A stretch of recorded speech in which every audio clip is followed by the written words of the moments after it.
Halo, selamat malam pemirsa. Korban keracunan makanan bergizi gratis terus berjatuhan. Sejumlah daerah bahkan menetapkan status tanggap darurat keracunan. Presiden Prabowo memerintahkan untuk perbaikan di hampir seluruh layanan dan menuntut zero accident agar kasus keracunan tidak terulang lagi. Dukungan kerja lintas sektoral yang taktis diperlukan agar program yang bertujuan mulia ini tidak didera permasalahan berkepanjangan akibat ulah oknum yang bekerja asal-asalan.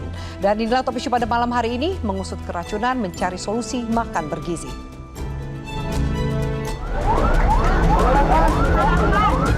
Ini tuh terlalu kayak bau, terus tabunya tuh kayak ada rasa tapi kayak mau busuk gitu, terus tapi tetap makan karena saya lapar, soalnya saya kiranya ini sehat nggak apa-apa, ya udah aku makan. Kami dari orang tua menghimbau agar makanan masaknya harus dijaga anak-anak biar nggak kena racun untuk yang anak selanjutnya. Mana yang aman kalau suhunya udah antara 5 sampai 60 derajat. Nah, kan seluruhnya ada di daerah ya, processing makanan dan juga kesehatan pekerjanya itu tugas pokok fungsinya Dinas Kesehatan. Kemudian bahan baku yang kami gunakan kan harus diinspeksi, dicek oleh Dinas Ketahanan Pangan atau Dinas Pertanian. Kemudian keselamatan kerja, bangunan dan lain-lain untuk mencegah kebakaran kan damkar dan lain sebagainya. Tapi itulah contohnya. Saya kira nanti pemerintah daerah akan membentuk tim untuk itu, untuk mengawasi kami. Kemudian penyajiannya seperti apa, itu semua sudah kita sepakati lah bahwa nanti akan kita bantu bersama-sama agar tidak terjadi lagi seperti ini. Agar anak-anak Indonesia mempunyai keadilan dalam pemenuhan gizi. Tapi tidak kami duga, ternyata saat ini luar biasa masalah yang terjadi.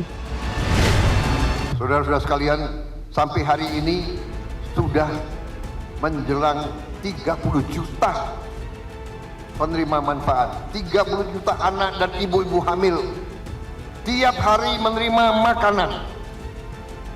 Bahwa ada kekurangan, iya. Ada keracunan makan, iya. Kita hitung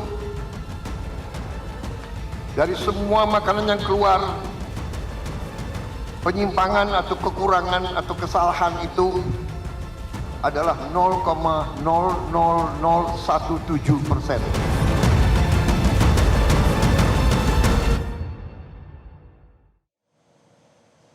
Pemirsa, sudah bergabung bersama kami melalui sambungan Zoom Kepala Badan Gizi Nasional Pak Dadan Hindayana. Pak Dadan, selamat malam. Malam, Mbak Afi. Ya, Pak Dadan, sejauh ini kita membahas soal makan bergizi gratis yang ternyata berujung pada ribuan kasus keracunan, terutama pada anak-anak. Dari hasil evaluasi sejauh ini, apa sebenarnya penyebab keracunannya, Pak Dadan? Dari proses pembuatan, pengantaran, penyajian, atau cara konsumsinya? Ya, perlu kami sampaikan bahwa hari ini sudah ada 9.738 satuan pelayanan pemenuhan gizi di seluruh Indonesia, dan kami pecah menjadi 2 periode yang berbeda. Jadi dari periode Januari sampai akhir Juli itu terbentuk 2.391 SPPG dengan 24 kasus kejadian di SPPG, dan kemudian dari tanggal 1 Agustus sampai hari ini itu ada kurang lebih 7.347 SPPG yang beroperasi dengan 50 kasus kejadian. Jadi bisa kita lihat di situ bahwa kasus yang paling besar di 2 bulan terakhir, dan ini menyangkut terbentuknya SPPG baru yang tentu saja masih membutuhkan penyesuaian jam terbang dan juga kapabilitas untuk mengisi porsi dalam jumlah besar. Jadi kami sudah cek ya, dan di beberapa SPPG yang baik, faktor pemasak yang terampil ini cukup penting, kemudian juga kepatuhan terhadap pemenuhan SOP yang ditetapkan. Jadi kami kan sudah menetapkan terutama pemilihan bahan baku itu harus dipilih H-2 supaya bahan baku itu masih dalam keadaan baik dengan juga memiliki tempat penyimpanan yang dengan suhu yang sesuai. Nah, kemudian juga ketika memasak, mendelivery itu tidak boleh lebih dari 6 jam, kalau bisa 4 jam sudah dari selesai masak sampai ke penerima manfaat sudah dikonsumsi. Nah, beberapa kejadian di contohnya di Bandung Barat ya itu kita sudah bisa melihat bahwa SOP itu tidak dipenuhi dengan seksama. Kenapa? Karena bahan baku yang dipilih itu bahan baku yang lebih dari H-2. Jadi belinya hari Sabtu, dia masaknya hari Rabu. Jadi itu sudah cukup lama. Kemudian Dan yang tidak ada yang kedua, mengawasi gitu Pak? Contoh yang di Bandung Barat Pak, ketika bahan baku yang tadi Bapak jelaskan dibeli H-2, lalu diolah dan disajikan ke anak-anak, tidak ada pihak yang mengawasi itu? Ya gini, kita kan begini, kita percaya dengan KSPPG yang kita tempatkan itu, harusnya dia menjadi partner mitra yang bersama-sama mengambil keputusan. Jadi ini yang membuat kami cukup geram juga, kenapa kami sudah tempatkan KSPPG yang sudah kami latih itu, makanya tadi saya sampaikan ini banyak terjadi pada SPPG yang baru, di mana jam terbangnya kurang. Nah kemudian masaknya biasanya untuk yang sudah lama-lama, kalau dia mendeliver 3 kali atau mengirim 3 kali, katakanlah jam 8, jam 9, dan jam setengah 12, pada yang sudah lama itu biasanya masaknya yang jam 2 itu untuk yang jam 8, kemudian jam 4 untuk yang jam 9, kemudian jam setengah 6 untuk jam setengah 12. Jadi masaknya pun bertahap karena itu ada ahli masak yang sudah terpilih dengan terampil. Nah yang di Bandung itu masaknya jam 9 malam, kemudian jam 3 sudah dipaleting, sudah disiapkan, kemudian dikirim ke 3 waktu yang berbeda. Jadi ada anak-anak itu yang mengkonsumsi lebih dari 12 jam setelah masak. Makanya tidak heran di Bandung itu kemudian terjadi kejadian. Tapi kan itu logika umum ya Pak. Kalau di hire SPPG yang Bapak katakan ahli gizi yang profesional, yang Bapak jelaskan itu kan logika umum. Tidak mungkin anak-anak sekolah mengkonsumsi makanan yang sudah dibuat dini hari sebelumnya. Ya, itu lalu siapa yang akan bertanggung jawab Pak Dadan? Ya tentu saja akhirnya KSPPG dengan seluruh komponen dan mitranya akan kena sanksi terkait dengan ini, makanya kita stop ya, karena itu tidak mematuhi patokan yang sudah kita buat. Dan itu sebenarnya kerugian juga untuk mitra ketika dia tidak memenuhi SOP yang kita tetapkan, karena begitu di stop akhirnya dia kan tidak memiliki insentif padahal dia sudah investasi cukup besar. Jadi kerugian cukup besar bagi para mitra ketika di stop operasionalnya. Selain itu yang terbesar adalah taruhan kesehatan dan nyawa anak-anak yang mengkonsumsi itu kan Pak Dadan. Tentu saja itu juga membuat kita cukup geram ya dengan kejadian itu, karena waktu saya berangkat ke Bandung itu hampir tidak habis pikir kenapa mereka memasak di jam 9. Padahal kita sudah meminta pada saat pelatihan, kemudian SOP juga kita tetapkan. Jadi kelihatannya ingin bekerja dengan santai begitu ya, tapi mendeliver makanan. Jadi hal-hal yang seperti ini yang kita temukan di lapangan. Apa sanksi selain menutup Pak Dadan? Apa sanksi SPPG nakal yang mungkin lalai bahkan tidak memikirkan resiko lebih jauh kepada anak-anak yang mengkonsumsi? Adakah sanksi hukum selain penutupan? Ya gini, kita kan sedang menurunkan tim investigasi, kita kaji lebih dalam kelalaiannya sejauh mana kan gitu. Kemudian nanti setelah kita lengkap mendapatkan fakta-fakta di lapangan, kita akan lihat apakah itu hanya ditutup sementara dengan jangka waktu yang lebih panjang atau bahkan mungkin penutupan secara permanen. Tetapi kita nanti lihat secara proporsional, karena hal yang ini juga pernah kejadian di Bogor ya, di kantin Bosowabina Insani, dan penutupannya cukup lama sampai harus merenovasi kantin yang terbaik di Bogor, tetap harus direnovasi dengan mengikuti standar Badan Gizi Nasional. Kemudian yang kedua contoh yang terjadi dalam waktu dekat ini kan juga di Banggai. Nah itu SPPG yang sudah lama beroperasi suppliernya juga sangat baik, memasok ikan tuna dengan kebersihan yang cukup sehingga tidak menimbulkan alergi. Tapi kemudian tiba-tiba mitra mengganti suppliernya dengan supplier baru yang ingin mengakomodir potensi sumber daya lokal, tapi belum siap untuk memasok dengan kualitas yang sama dengan supplier yang lama. Jadi kami sekarang instruksikan juga bahwa penggantian supplier harus dilakukan seksama, tidak boleh terburu-buru. Nah, hari ini karena budget, kita Pak, mendapat pergantian supplier itu, Pak, karena anggaran, kemudian tentu SPPG mencoba juga untuk mencari profit sebagai penyedia makan gizi gratis ini. Bukan, apakah ada permasalahan anggaran? Karena anggarannya alasannya seperti ini, kan ada petunjuk dari kita agar mengakomodir potensi sumber daya lokal yang diproduksi lokal. Jadi di Bangkai itu memang selama ini kan cakalangnya diproduksi oleh supplier dari daerah yang berbeda, meskipun masih berdekatan, tetapi ingin mengakomodir orang lokal dan kemudian belum siap untuk bisa memasok dalam jumlah besar. Jadi itu hal-hal teknis yang terjadi di lapangan yang kemudian kami baru ketahui kalau SOP itu dilanggar dan menimbulkan hal yang memang tidak baik gitu.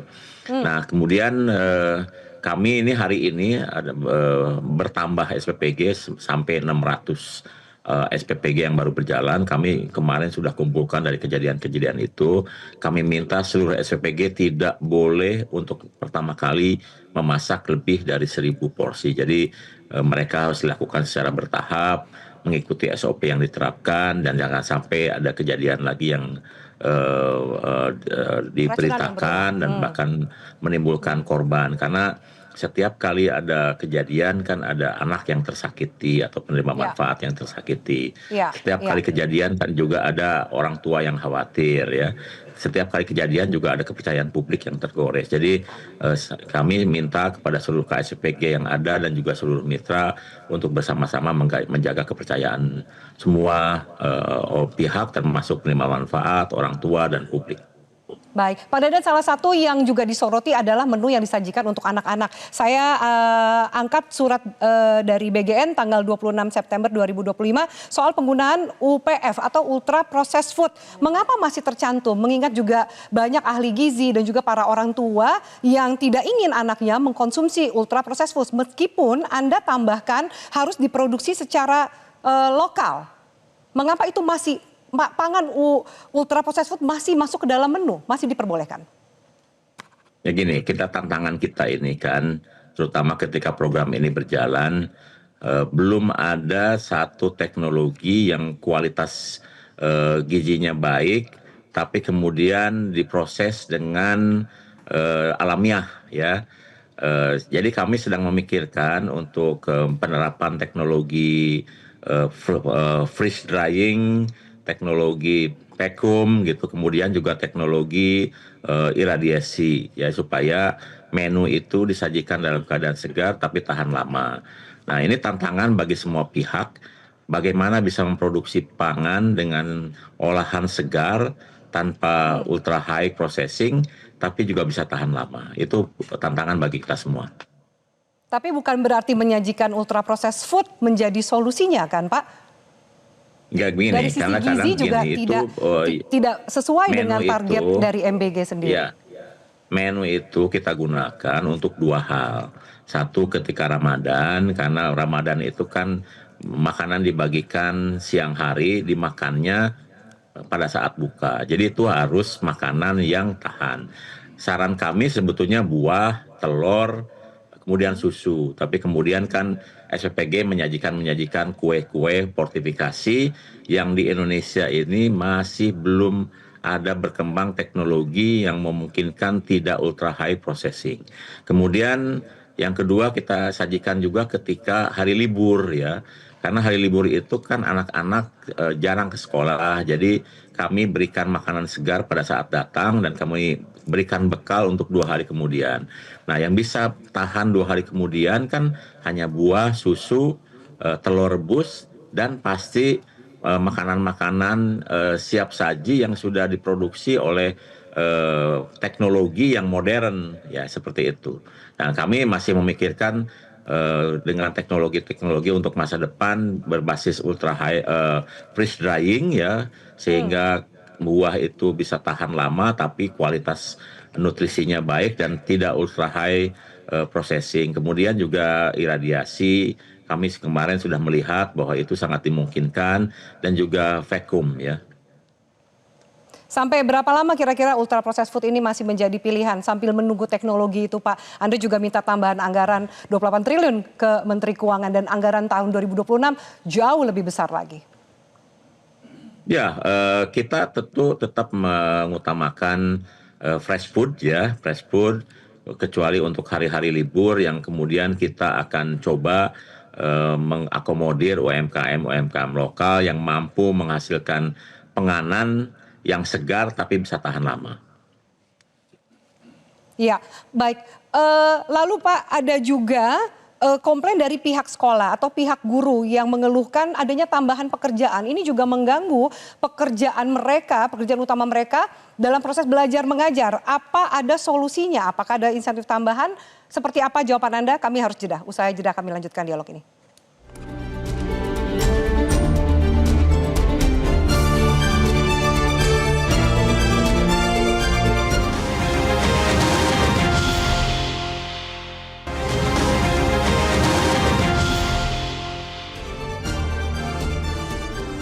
Ya, baik pemirsa, kami masih bersama dengan Kepala Badan Gizi Nasional Pak Dadan Hindayana. Pak Dadan, sebelum jeda tadi saya sempat menanyakan ada keluhan dari pihak guru dan sekolah yang bahkan menyebut diri mereka sebagai budak dari MBG karena mereka mendapatkan tambahan pekerjaan. Apa solusi bagi mereka? Ya, sebetulnya ini kan sesuatu yang harusnya sudah diberikan lama, karena waktu pilot project itu kita tidak hanya memberikan tambahan operasional kepada yang membantu seluruhnya, termasuk juga makan bergizinya untuk guru-guru agar mereka bisa makan bersama-sama di kelas. Ini di tingkat operasional kadang-kadang takut-takut dengan hal yang demikian. Oleh sebab itu, setelah kami kemarin rapat koordinasi di bawah Menko Pangan, kami langsung buat edaran bahwa seluruh pihak yang membantu termasuk di sekolah akan diberikan insentif yang memadai, karena sebetulnya itu sudah bisa dikeluarkan dari biaya operasional. Siapapun yang membantu program makan bergizi di level paling bawah bisa dibiayai dari biaya operasional. Contoh misalnya ketika kami menyalurkan makan bergizi kepada ibu hamil, ibu menyusui anak balita, dan kami kirim ke posyandu, kemudian dari posyandu kan dikirim ke rumah masing-masing oleh kader posyandu. Itu kami berikan insentif juga.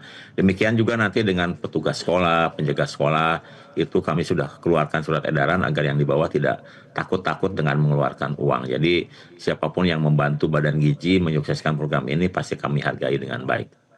Pak Dadan, lalu kemudian kita lihat dengan tingginya angka kasus keracunan dan begitu masifnya pemberitaan. Ada juga kepala daerah, baik provinsi maupun kabupaten kota, yang memutuskan untuk moratorium atau pemberhentian sementara pemberian makanan ini kepada anak-anak.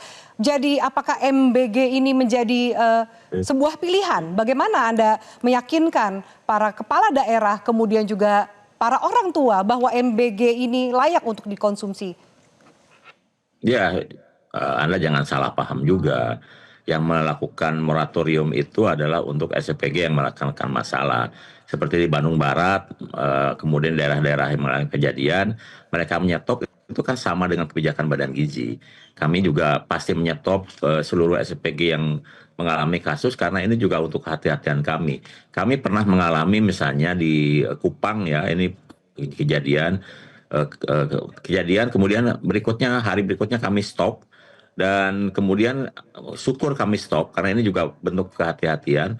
Ternyata 10 hari kemudian di sekolah yang sama keracunan tanpa ada MBG. Jadi menyetop MBG itu bukan hanya untuk analisis kami, evaluasi kami, memperbaiki prosedur, tapi juga untuk aspek kehati-hatian, karena bisa saja ada satu kejadian di suatu daerah itu sedang memang ada wabah, dan kemudian ada keracunan makanan yang bisa saja bukan hanya dari MBG. Jadi itu langkah kami. Demikian juga kami sekarang sudah berkoordinasi dengan pemerintah daerah. Kami sudah erat dengan Kementerian Dalam Negeri agar setiap daerah membentuk satgas-satgas MBG yang ada dua fungsi. Satu adalah menjadi evaluator, monitoring, dan mitigasi hal-hal yang tidak baik untuk SPPG aglomerasi yang memang berbasis kemitraan. Tapi juga kami akan membangun SPPG di daerah-daerah terpencil yang kami serahkan sepenuhnya kepada Satgas Pemda untuk menentukan titik pembangunan dan kemudian mencari mitra atau membangun SPPG-nya, dan setelah selesai berkoordinasi dengan Badan Gizi, kemudian kita akan gunakan SPPG yang dibangun oleh yang dibentuk oleh Satgas Pemda, dan kami akan sama-sama mengoperasikan SPPG itu erat dengan koordinasi antara Badan Gizi dan Pemda. Jadi sekarang ini kita sudah tur kemana-mana ya, termasuk tadi pagi saya dengan Gubernur Jawa Barat, hari Selasa kemarin saya dengan Gubernur Sulawesi Tengah, 2 bulan lalu kami dengan Gubernur Sumatera Utara dan juga Gubernur Banten untuk membangun sinergi antara pemerintah pusat dan pemerintah daerah. Juga dengan kementerian lain, dan saya kira dengan Perpres yang sedang kita susun, di mana tata kelola MBG akan ditentukan melalui Perpres yang sedang kita susun. Ketika itu Perpres sudah terjadi, maka peran fungsi kementerian dan lembaga lain akan terlihat di dalam pelaksanaan program makan bergizi gratis. Pak Dadan, kalau kemudian ada juga banyak saran, jadi SPPG itu tetap akan diteruskan ya Pak? Karena mengingat mungkin setiap daerah punya tantangannya masing-masing. Ada yang menyarankan mungkin bisa memberdayakan kantin sekolah, atau bahkan diberikan kepada orang tua yang lebih tahu untuk mengolah makanan yang bisa dikonsumsi dan aman bagi anak-anaknya. Apakah SPPG itu akan terus dilanjutkan? Bagaimana dengan opsi-opsi lainnya? Ya, sebetulnya SPPG sudah kita integrasikan. Mbak Afi udah tahu kan, dari tanggal 6 Januari itu kantin sekolah di Sekolah Bosowa Bina Insani itu kan kantin sekolah terbaik di Bogor yang sudah kita jadikan satuan pelayanan pemenuhan gizi. Jadi bukan usul baru, itu sudah kami terapkan. Dan Mbak Afi tahu kan bahwa di sana terjadi keracunan, dan keracunan terhebat itu justru di Bogor, di kantin sekolah itu. Jadi ini bukan masalah terkait dengan siapa yang melakukan, tapi bagaimana melakukan processing makanan tersebut. Bahkan penyetopan SPPG di kantin Bosowa Bina Insani termasuk yang paling lama, karena kantin terbaik di kota Bogor saja itu harus menyesuaikan diri dengan standar Badan Gizi Nasional, ya, sehingga sekarang kantinnya sudah berubah lebih baik dan alhamdulillah sudah bisa berjalan kembali. Kemudian terkait dengan keterlibatan orang tua, kemarin ada komite sekolah dari ketua komite sekolah dari DKI dan juga dari Bandung sudah mengusulkan agar ikut terlibat dalam pengawasan SPPG. Tentu kami dapat akomodir, dan saya sudah laporkan ke Pak Presiden setuju sepanjang itu untuk memperbaiki proses pengawasan di SPPG di masing-masing sekolah.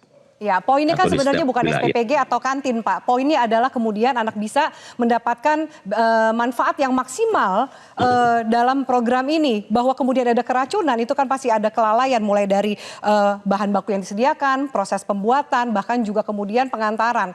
Lalu apa ke depannya? Karena anggaran yang Bapak akan terima di 2026 ini besar sekali, 335 triliun. Bisa dihitung kurang lebih 1,2 triliun per hari yang harus diserap. Dan target dari Presiden adalah zero accident. Apakah dengan situasi ini bisa dicapai?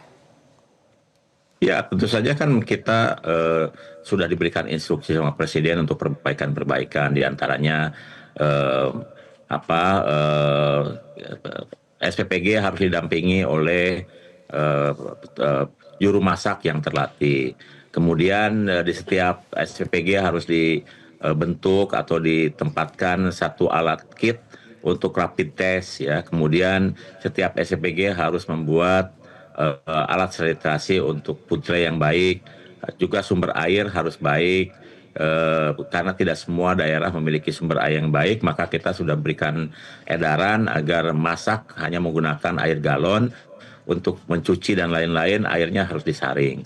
Kemudian juga jumlah penerima manfaat mungkin kita akan sesuaikan dengan kemampuan masing-masing SPPG. Jika ada chef yang sangat terampil, bisa dalam jumlah banyak. Kalau misalnya chefnya kurang terampil, ya kita kurangi penerima manfaatnya. Itu adalah hal-hal yang harus kita lakukan, termasuk juga kita harus menguat kelembagaan kita, organisasi kita, karena semakin lama semakin besar, sehingga kita harus membuat organisasi yang efektif, tapi juga rantai kendali yang pendek, sehingga kita akan bangun kantor pelayanan pemenuhan gizi di setiap kabupaten dan juga di setiap provinsi akan ada kantor regional agar rantai kendali semakin pendek dan pengawasan semakin baik. Sambil Tentu menunggu saja kita juga perubahan dan evaluasi yang tadi Pak Dadan sampaikan, Pak, di situasi saat ini juga masih banyak orang tua yang khawatir soal anaknya mengkonsumsi makan bergizi gratis ini. Kemana mereka bisa komplain dan prosesnya seperti apa supaya terlihat jelas komplain yang diberikan orang tua atau pihak sekolah ini tertangani dengan baik supaya bisa menurunkan angka atau menghilangkan angka keracunan pada anak? Ya, kita akan bekerja sama dengan pemerintah daerah, masing-masing kabupaten, dan tadi kita sudah sepakat dengan Pak Deddy Mulyadi melakukan itu. Bahkan ada bupati yang sudah berinisiatif membuat pemantauan berapa SPPG yang operasi di kabupaten tersebut, bahkan bisa menunjukkan menu apa yang dimasak hari itu dengan layanan-layanan pengaduan. Kita semakin lama akan semakin erat bekerja dengan pemerintah daerah, karena ini juga bagian yang tidak terpisahkan dari pembangunan SDM di daerah dan juga pembangunan potensi sumber daya lokal yang tentu saja itu ada di daerah masing-masing. Jadi saya kira kita akan bekerja sama erat dengan pemerintah daerah untuk melaksanakan program ini, dan oleh sebab itu pengaduan-pengaduan akan lebih pendek diterima oleh penerima manfaat dan juga akan lebih cepat memberikan reaksi, termasuk mitigasi dalam keadaan darurat. Di situasi yang saat ini anak-anak masih menderita keracunan, siapa yang bertanggung jawab, Pak? Mungkin dari sisi pembiayaan pengobatan mereka sampai mereka bisa pulih dan mengikuti program belajar mengajar kembali. Ada dua metode yang kita terapkan dan ini sudah dua-duanya kita laksanakan. Ketika suatu pemerintah daerah menetapkan KLB, maka itu adalah mekanisme pemerintah daerah akan pembiayaan ditanggung oleh pemerintah daerah melalui asuransi. Nah, bagi daerah-daerah yang tidak menetapkan KLB, seluruh biaya yang terjadi di lapangan kan resiko Badan Gizi Nasional. Jadi tanggung jawab ada di pemerintah, baik itu pemerintah pusat maupun pemerintah daerah. Tergantung mekanisme yang ditetapkan oleh pemerintah daerah. Kalau pemerintah daerah menetapkan KLB, maka itu otomatis pendanaan akan dibiayai di daerah, tapi kalau tidak ditetapkan KLB, Badan Gizi yang menghandle semua biaya pengobatan. Baik, Pak Dadan, ada yang mau disampaikan kepada publik untuk meyakinkan bahwa EBG ini bisa berjalan dengan baik sesuai dengan target, terutama mungkin bagi para anak sekolah yang menjadi korban keracunan dan para orang tua mereka? Ya, pertama kami menyampaikan permohonan maaf bagi penerima manfaat, orang tua dan masyarakat yang mengalami kejadian, karena kami sadari setiap kali ada kejadian kan ada yang tersakiti, setiap kali kejadian ada orang tua yang khawatir, setiap kali kejadian ada kepercayaan publik yang tergores. Kami tentu saja berbuat yang terbaik untuk meningkatkan kualitas SDM Indonesia masa depan, karena kita tahu bahwa 60% anak Indonesia tidak memiliki akses yang baik terhadap gizi menu seimbang, dan 60% anak Indonesia tidak pernah minum susu karena tidak mampu beli susu. Kami hadir di tengah-tengah masyarakat untuk meningkatkan akses terhadap menu gizi seimbang, memberikan susu kepada penerima manfaat, untuk menciptakan generasi emas yang berkualitas agar tumbuh sehat, kuat, cerdas, dan ceria. Jadi kami berusaha sebaik mungkin agar kejadian-kejadian ini tidak menimbulkan goresan kepercayaan yang menurunkan kepercayaan terhadap kami, dan kami berjanji untuk berbuat yang terbaik. Pak Dadan, jika ternyata angka keracunan semakin tinggi, evaluasi tidak dilakukan dengan baik, apakah Anda berani untuk mundur dari posisi Anda sebagai Kepala Badan Gizi Nasional saat ini? Ya, saya kan menjabat diperintah dan diminta oleh Pak Presiden. Nanti ketika Pak Presiden melihat bahwa mungkin perlu ada penyegaran di organisasi, saya siap melakukan apapun. Baik. Baik, Pak Dadan, terima kasih banyak untuk wawancara kita di Top Issue pada malam hari ini. Terima kasih. Dan pemirsa, kami akan lanjutkan diskusi ini usai jeda. Tetaplah bersama kami di Top Issue.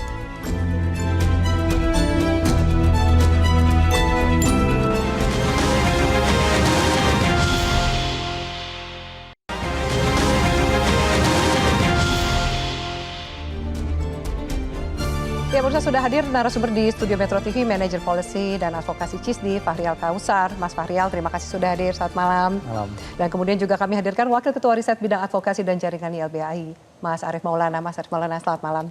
Terima kasih sudah hadir. Tadi kita sudah dengarkan bagaimana jawaban dari Kepala BGN Pak Dadan Hindayana gitu. Data dari CISDI bahkan angka korban anak-anak yang keracunan ini jauh lebih tinggi. Jedanya sekitar 2.000 lebih ya. Nah, dengan sekarang Presiden memberikan atensi, apa yang sebenarnya perlu dilakukan untuk menurunkan bahkan mungkin menghilangkan angka anak-anak menjadi korban keracunan itu? Iya, baik. Mungkin pertama-tama saya menarik ya dengar pernyataan dari Pak Dadan sebelumnya karena banyak akan termasuk juga terkait dengan fundamentalnya payung regulasi dari MBG ini sendiri. Bayangkan 10 bulan program ini berjalan dengan anggaran yang diberikan 71 triliun, lalu payung regulasinya sampai hari ini belum ada. Padahal apa sih pentingnya payung regulasi gitu? Kita nggak bisa cuman melihat payung regulasi itu pentingnya hanya ya udah sebatas dokumen normatif aja, yang hanya peraturan, perpres atau apapun itu. Tapi kan di dalamnya sebenarnya mengatur terkait dengan pertama objektif dari program MBG ini apa sih? Karena sampai hari ini sebenarnya kita kan masih belum jelas ya objektif dari MBG ini apa. Seringkali disebut sebagai pengentasan stunting, kadangkala perbaikan gizi, kadangkala terkait dengan perputaran ekonomi, kadangkala terkait dengan ya kita nggak tahu. Tapi gitu. Semua itu kan bisa masuk sebenarnya dalam program bisa, sangat bisa. Tapi kan bagaimana itu secara eksplisit disebutkan di dalam payung regulasi itu sebuah sesuatu yang penting seperti itu. Dan ditambah di dalam payung regulasi itu juga mengatur tentang misalnya koordinasi lintas sektor. Kita lihat hari ini, misalnya pemerintah daerah itu pelibatannya sangat minim sejak awal. Kita bisa bayangkan ketika kasus keracunan terjadi, pemerintah daerah, dinas kesehatan, puskesmas itu baru dilibatkan. Mereka jadi kayak semacam tukang cuci piring gitu. Padahal sudah rame baru diajak gitu ya. Betul. Padahal kan peran mereka bisa difasilitasi sejak awal, mulai dari perencanaannya, lalu juga mulai monitoring dan evaluasi gitu. Jangan cuma dilibatkan saat akhir saja gitu. Karena mereka sendiri akhirnya pontang-panting. Karena misalnya nakes di puskesmas tentu terbatas. Lalu juga kapasitas pemerintah daerah tadi untuk menerbitkan sertifikat dan lain sebagainya juga dalam waktu yang sangat singkat, saya membayangkan bagaimana tekanannya sertifikasi besar, itu muncul dalam 1 bulan. 1 bulan ini kan yang diberikan oleh BGN untuk SPPG ini memiliki sertifikasi yang higienis dan layak itu. Itu mungkin barangkali bisa dijawab oleh teman-teman dari Dinas Kesehatan ya, apakah itu mungkin atau tidak. Dan juga kami sih justru khawatir ada tekanan-tekanan yang diberikan kepada teman-teman dinas supaya sertifikat itu hanya menjadi administratif aja gitu. Ya udah yang penting ada sertifikatnya terpenuhi lalu abis itu jalan gitu. Padahal kan kita ketahui, bayangkan 10 bulan program berjalan ada 8.000 lebih SPPG yang tidak atau belum mengantongi SLAS.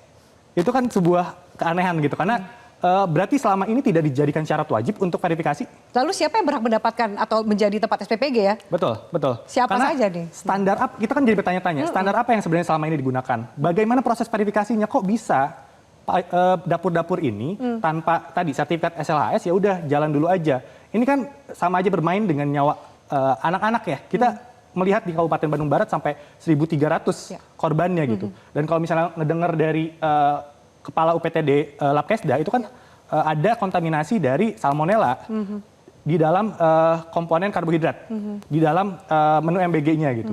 Di mana itu bisa terjadi karena berbagai macam faktor ya. Misalnya karena terlalu lama, tadi kan sudah dijelaskan juga oleh Pak Dadan gitu. Ya. Kita jadi bertanya-tanya juga, kenapa sih desainnya ngotot sekali harus dengan dapur sentral? Karena tadi harus disiapkan dari jam 12 malam, Mbak. Bayangkan, memasak lalu paginya langsung didistribusikan, lalu anak-anak mungkin baru makan di antara pagi sampai siang. Itu kan udah pasti banyak. Lebih dari 10 jam lah itu. Betul, itu udah sangat lama gitu. Dan banyak faktor-faktor yang bisa menyebabkan bahwa itu makanannya akhirnya terkontaminasi gitu. Padahal sudah banyak praktik-praktik, kemarin juga sempat ditulis oleh salah satu jurnalis di Kompas, di media lain, bahwa bagaimana sebenarnya ada praktik-praktik terkait dengan dapur kantin sehat di sekolah, di SD Muhammadiyah, itu sudah berjalan dengan baik 10 tahun. Lalu tiba-tiba diminta untuk berhenti atau dalam tanda kutip didisrupsi oleh program MBG gitu.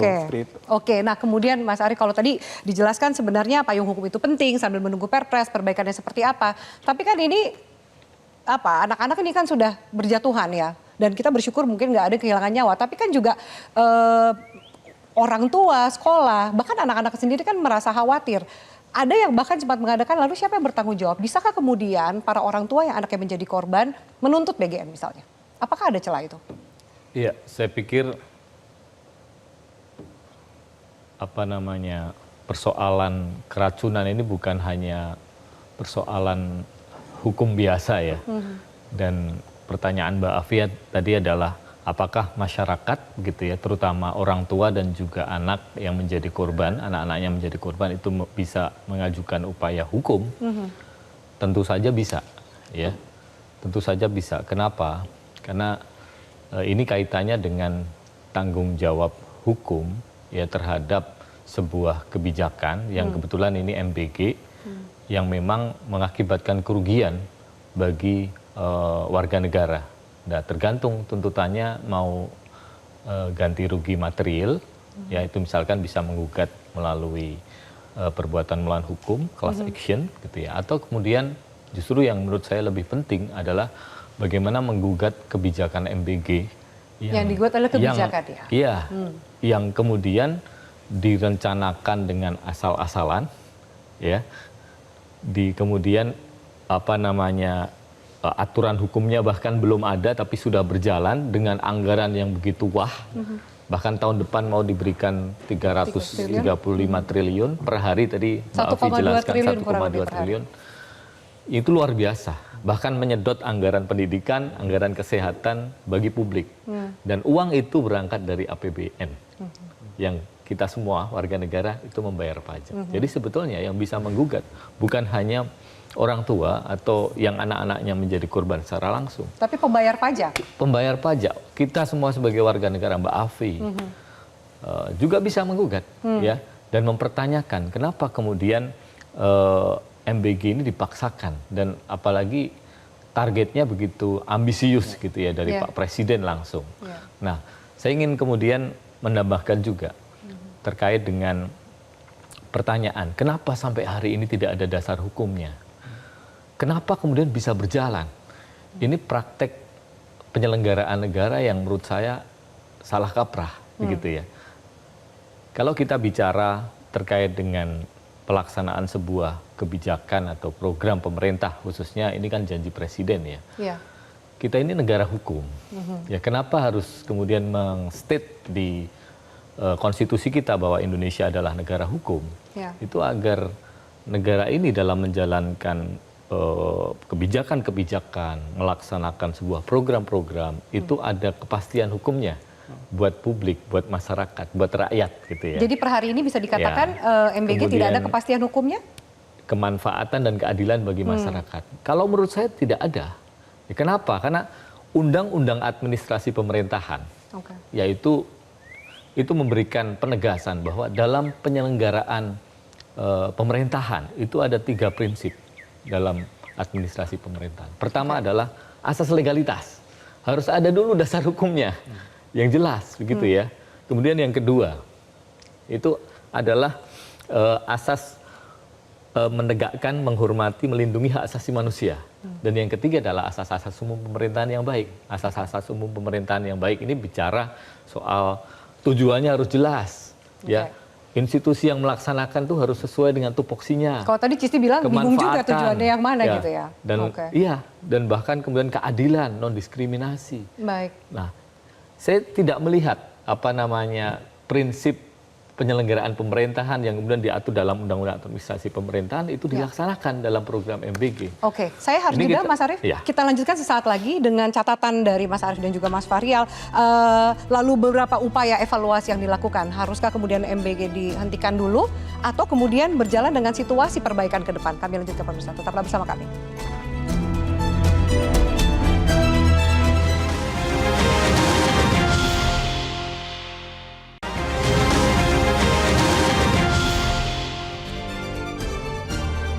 Ya, kami lanjutkan pemirsa. Apakah Mas Arief, rekan-rekan di YLBHI sudah menerima adanya aduan dari mungkin orang tua atau pembayar pajak yang lain mengenai MBG ini?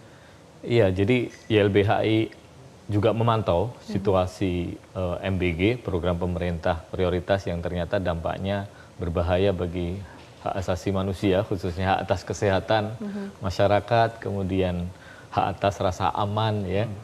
Dan keselamatan bagi masyarakat meskipun tujuannya bagus, tetapi tujuan sebagus apapun ya harus kemudian ditunjang dengan perencanaan yang baik dan implementasi yang kemudian juga berkualitas. Kalau tidak justru akan membahayakan masyarakat. Nah, kami memantau situasi MBG dan teman-teman di beberapa kantor itu sudah membuka kanal pengaduan ya terkait dengan kasus keracunan ini. Beberapa kota diantaranya pertama di Bandung, kemudian di Lampung, dan juga teman-teman di Semarang, begitu ya. Dan ini akan kemudian ditindaklanjuti di beberapa kota yang lain, yang kemudian kita tahu bahwa banyak mengalami kasus-kasus keracunan. Jika perbaikan teknis dilakukan, menurut Anda seperti apa?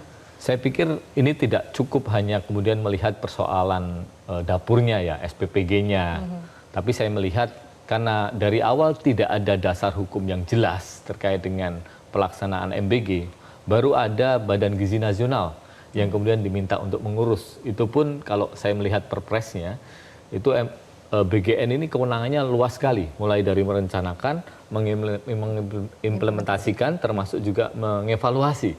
Jadi semuanya ada di sana. Jadi ini rentan, kalau kita bilang ada teori namanya dari Robert Klitgat, itu kalau monopoli kewenangan, kemudian ditambah diskresi tapi minus akuntabilitas, itu yang terjadi adalah korupsi atau penyalahgunaan kewenangan atau kesenangan. Dan ini yang potensi terjadi. Dan saya juga melihat bagaimana BGN ini akhirnya kan bekerja sama dengan swasta atau kalau tidak institusi tertentu.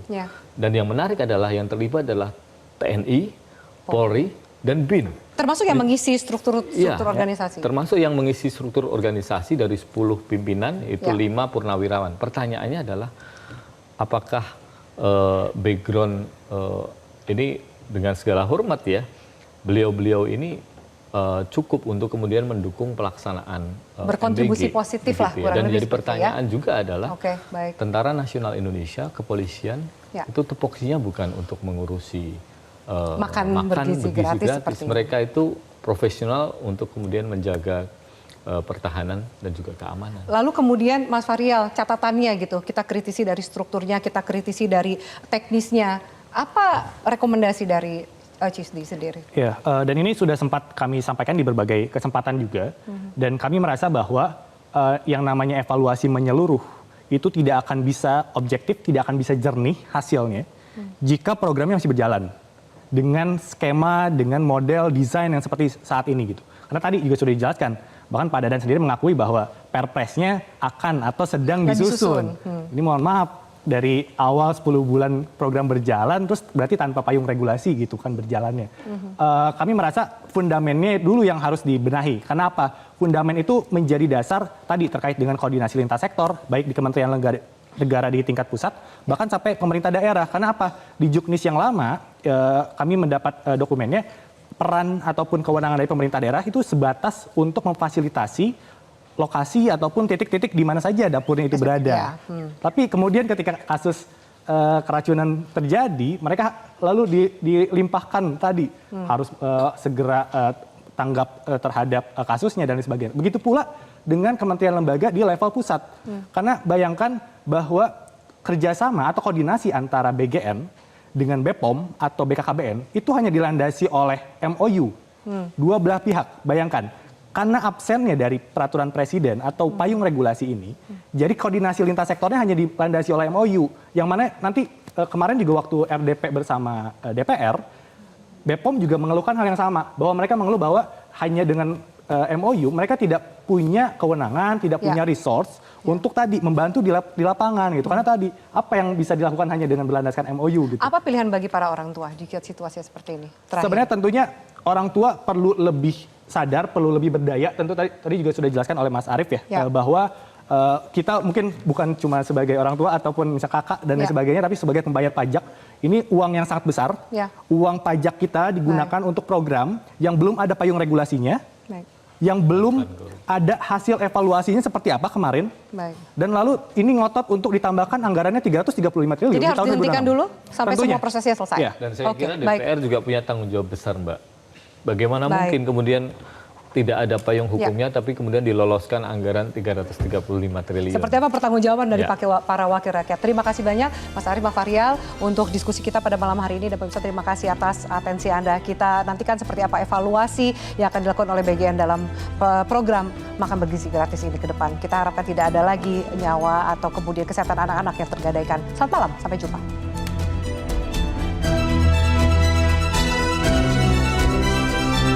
Jelajahi cara baru mendapatkan informasi. Download Metro TV Extend sekarang.